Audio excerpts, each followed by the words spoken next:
For over 30 years, the Venom symbiote has been many things. It was a black suit for a wall crawler. It was a lethal protector for Eddie Brock. It was a soldier's weapon for Flash Thompson. But in 2024, the symbiote became something new, a prize. A crown to be fought over in a war that threatens to drown the entire Marvel universe in black sludge. Welcome to the Venom War. While the casual fans are looking at the movies, comic readers have been witnessing the most ambitious symbiote story ever told. This isn't just about who is the strongest. It's a battle over the future of reality itself. We have two men who love each other, a father and a son, who are now convinced that they must destroy one another to save the world. Today, we are going to deconstruct the entire Venom War saga. We'll look at why Eddie Brock and Dylan Brock have turned against each other, the horrifying rise of the Zombiotes, and the moment Peter Parker finally stepped back into the black suit. This is a deep dive into the end of an era and the birth of the All-New Venom. To understand the Venom War, we have to go back to the lead-up in Venom issue 35 in 2021. Eddie Brock is no longer just a man in a suit. He is the King in Black, a cosmic god capable of projecting his consciousness through time and space. Meanwhile, his son Dylan is on Earth, acting as the current host for the Venom symbiote. The war starts because of two terrifying, conflicting visions of the future. Dylan's vision. Dylan is visited by a mysterious entity from the future, a version of himself. This old man Venom shows him a timeline where Eddie Brock reclaims the symbiote and loses his humanity. In this future, Eddie becomes a second Null, a dark god who enslaves the universe and extinguishes all life. To Dylan, his father is a ticking time bomb. Eddie's vision. Eddie, moving through the time stream, sees a different apocalypse. He sees a world where Dylan keeps the symbiote. In this Venom world, the symbiote hive mind expands until it covers the entire Earth. Every human, every hero, every blade of grass is consumed by the black goo. To Eddie, his son's innocence is being corrupted by a power he can't control. This is the tragedy of the Venom War. It's not a villain versus a hero. It's two heroes who both think they are saving the world from the other. As Eddie says, "I'm the only one with a body left to stop him." The war officially kicks off in Venom War issue 1 in a way nobody expected. Live on television. Eddie Brock, who has been unstuck in time, finally manages to manifest a physical body on Earth. But he doesn't have the symbiote. Dylan has it. To settle the score, they agree to a battle for the Biotee. But where? In a professional wrestling ring in the middle of New York City. It sounds goofy, but the symbolism is heavy. The world is watching as the greatest symbiote hosts in history prepare to tear each other apart. Eddie brings his team, the time-displaced, eventuality versions of himself. Dylan brings his lethal protectors, Sleeper, Fleexo, and the Red Goblin. But as the father and son prepare to fight, a third contender enters the ring. A man who hasn't worn the black suit in years, but who knows its darkness better than anyone. Peter Parker. One of the biggest draws of this comic event is Venom War, Spider-Man issue 14. For years, Peter Parker has stayed as far away from the Venom symbiote as possible. He remembers the corruption. He remembers how it tried to claim him. But in Venom War, the Venom symbiote does something shocking. It runs away from Dylan and Eddie. It's scared. It feels the hatred between the father and son, and it realizes that it has become a weapon of war. It seeks out its first love, Peter Parker. The symbiote arrives at Peter's apartment, practically begging him for help. It tells him, "They only want me for the war. You're the only one who actually treated me like a partner." For the first time in decades, we see the venomous Spider-Man. Peter puts the suit back on, not for power, but out of a sense of responsibility. He believes that if neither Eddie nor Dylan have the symbiote, the war will end. He becomes the third way. But his return only complicates things, as the Brocks now see Spider-Man as an obstacle to their destiny. While the Brock family is busy fighting over who gets to wear the crown, a much more immediate threat is born in the shadows of Alchemax.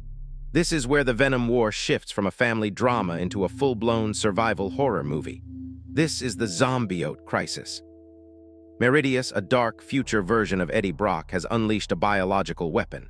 He has created Zombiotes, artificial, mindless symbiotes that don't want to bond with a host. They want to consume them. When a Zombiote attaches to a human, it doesn't create a superhero. It turns them into a mindless, shambling monster that seeks to infect others. Suddenly, the streets of New York are flooded with black and white husks of people. This isn't just a threat to the Brocks, it's a threat to every living soul. We see the Avengers, Captain America, Thor, and Iron Man, struggling to contain an enemy that can't be punched or blasted away. If you touch them, you're infected. This forces a massive team-up. We see the Venom War, Zombiotes tie-ins, where unexpected heroes like She-Hulk and even the Shocker are forced to fight side by side to prevent the city from becoming one giant hive mind.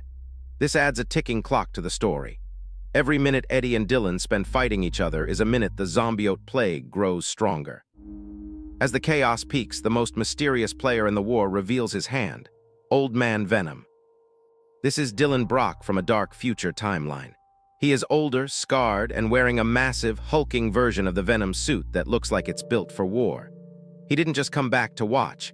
He came back to ensure the wrong future is erased. In Venom War Issue 3, we get the backstory. In Old Man Venom's timeline, the war ended in a way that destroyed everything. He is a man who has lost his father, his friends, and his world.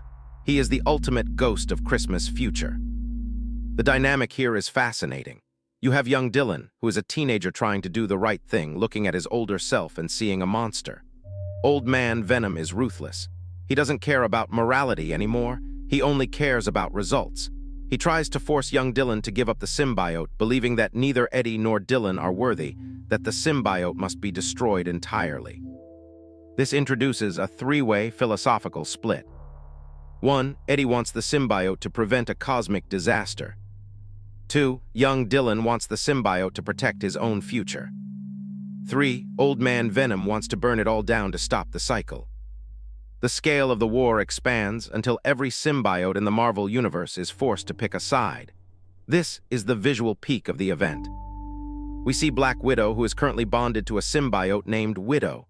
She is a wildcard, moving through the shadows and taking out Zombiotes with lethal precision. Then we have Carnage. Cletus Cassidy has his own agenda. He loves the chaos. To Carnage, the Venom War is a buffet. He doesn't care who wins, he just wants the body count to keep rising. Then there's Agent Anti-Venom, Flash Thompson. Flash acts as the moral compass of the story. He knows both Eddie and Dylan. He tries to mediate, but the King in Black energy is too strong. Flash is forced to lead a group of lethal protectors, including Sleeper, the son of Venom, and Fleexo, the rubber symbiote, into a massive skirmish in Times Square. Imagine the scene. Thousands of Zombiotes surging forward, while dozens of different colored symbiote heroes, red, black, white, gold, clash in the center of Manhattan. It is a visual explosion of symbiote versus symbiote action that the comics have been building toward for years. In the middle of this battle royale, Peter Parker is realizing that wearing the black suit again was a mistake. In Venom War, Spider-Man Issue 3, we see the psychological toll. The symbiote is happy to be back with Peter, but Peter is horrified by its hunger. He is trying to use it to save people from the Zombiotes, but the suit keeps whispering to him, reminding him of the power he had when he first wore it. Peter finds himself face to face with both Eddie and Dylan. They both demand he give the suit back. Peter realizes that the symbiote is no longer a suit. It's a living being caught in a custody battle. He sees the pain it's in. He sees that it loves the Brocks but is terrified of what they've become. Peter makes a choice that changes the course of the war. He realizes that he can't be the one to hold it. He has to give it back to the person who truly needs it. But who is that?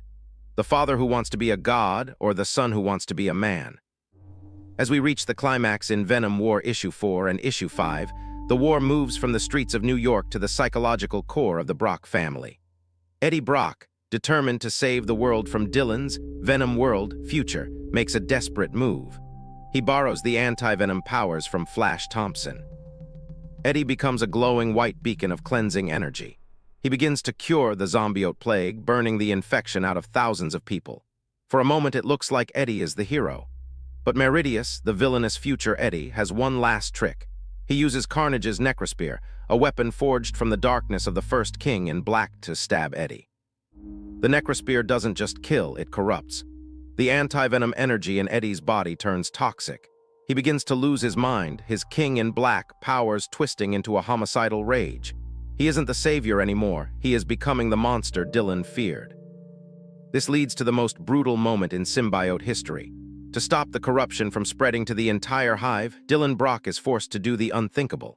He stabs his own father with a Codex blade. This kills the connection between Eddie and the Hive. The King in Black has fallen. Eddie Brock is stripped of his godhood, left human and broken in the wreckage of the war. With Eddie down, the final battle between Dylan and Meridius begins. Meridius believes he has won. He is ready to claim the Venom Symbiote and start his reign of terror. But he forgot about the wild card, Old Man Venom. In the final issue, Venom War Issue 5, the future Dylan reveals why he really came back. He didn't come to kill his father. He came to give his younger self a weapon that didn't exist in his timeline. Using a fusion of advanced future science and ancient magic, Old Man Venom fires 2 golden bullets into the Venom Symbiote. The effect is instantaneous. The Venom Symbiote doesn't just heal, it evolves. It turns into the Golden Venom. This is a purified, godly form of the symbiote. It isn't black or white. It glows with a radiant, celestial gold. Dylan, bonded with this Golden Venom, becomes the eventuality. He doesn't just fight Meridius, he erases him. The villain who spent years manipulating the timeline is systematically dismantled by a version of Venom that is more powerful than even Null was. Dylan proves that he isn't the Venom world, monster his father feared. He is the protector the universe actually needed. The war ends, but the victory is bittersweet. The golden form was temporary, a system override that leaves the Venom symbiote fatally wounded. In the closing pages, the symbiote realizes it can no longer stay with Dylan without killing him. It detaches and slinks away into the shadows of New York, weak and dying. The status of the players. Eddie Brock, he is no longer the King in Black. In a shocking twist, he realizes that the only way to survive the Carnage infection in his blood is to embrace it. Eddie Brock leaves the war as the new Carnage. Dylan Brock, he is left human, alone, and mourning the loss of both his father and his other father, the symbiote. Peter Parker, he returns to his life, once again rejecting the darkness of the suit, but with a new respect for the bond the Brocks shared. The symbiote, it disappears, setting the stage for the All-New Venom of 2025. A mystery host that the comics have teased will change the mantle forever. The Venom War was more than just an event. It was the funeral for the Eddie Brock we knew. For decades, Eddie was the lethal protector. He grew from a villain to a god, but the Venom War taught us that power on that scale always comes with a price. By the end of this story, the Brock family is shattered. The king is dead, the son is alone, and the symbiote is a fugitive. It leaves us with a haunting question: was the war worth it? Both Eddie and Dylan saved the world from their respective visions, but in doing so, they destroyed their bond. As we look toward the future of Marvel's symbiotes, one thing is certain: the lethal protector era is over. We are entering a new, darker age where the suit is a survivor, and its next host will have to pick up the pieces of a war that changed everything.